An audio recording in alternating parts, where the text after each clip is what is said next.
शिव महापुराण का पहले खंड का नवाध्याय। ब्रह्मा जी बोले, हे नारद, भगवान सदाशिव की आज्ञा पाकर विष्णु भी कुछ देर पश्चात अंतर्धान हो गए और उन्होंने संपूर्ण लोक को ब्रह्मांड से पृथक कर दिया। अस्तु उन्हीं सदाशिव की कृपा से शक्ति को प्राप्त कर मैंने ब्रह्मांड अर्थात सर्वोत्तम सृष्टि को उत्पन्न किया। अब मैं तुमसे जीवों की उत्पत्ति का वर्णन करता हूँ। वे प्रकृति और पुरुष द्वारा किस प्रकार उत्पन्न होते हैं। जब भगवान सदाशिव तथा उनकी परम शक्ति प्रकृति ने इच्छा की तो उनकी इच्छा द्वारा सर्वप्रथम बुद्धि की उत्पत्ति हुई। उस महत्व से अहंकार एवं अहंकार से सतोगुण और रजोगुण तथा तमोगुण की उत्पत्ति हुई। इन तीनों गुणों द्वारा पृथ्वी एवं आकाश उत्पन्न हुए। इसी प्रकार क्रमानुसार देवता, मनुष्य आदि योनियों की उत्पत्ति हुई।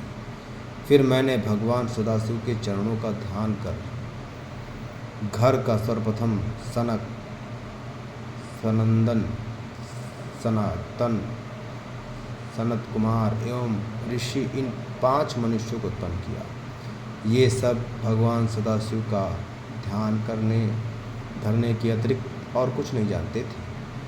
इन्होंने मुझसे यह कहा कि हम लोग सृष्टि उत्पन्न करने का काम नहीं करेंगे। इस अवज्ञा को देखकर मुझे उनके ऊपर बहुत क्रोध आया, परंतु विष्णु जी के समझाने पर मैंने उस क्रोध को शांत कर लिया। तत्पश्चात मैंने परिश्रम पूर्वक बहुत समय तक तपस्या की, परंतु जब उस तपस्या का कोई फल न मिला तो मुझे अपने मन में बहुत आश्चर्य हुआ।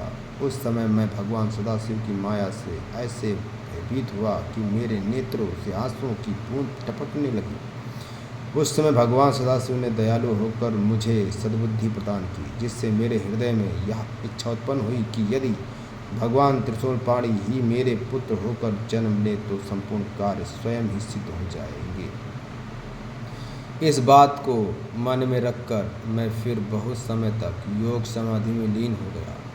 मेरी उस तपस्या से भगवान सदाशिव अत्यंत प्रसन्न हुए और सृष्टि की वृद्धि करने के लिए उन्होंने मेरी भुवों के निचले भाग से अवतार ग्रहण किया।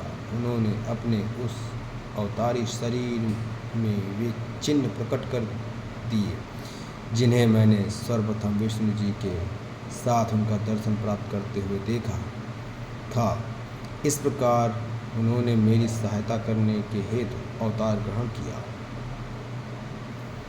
इसी के साथ शिव महापुराण का यह नवाध्याय पूर्ण हुआ।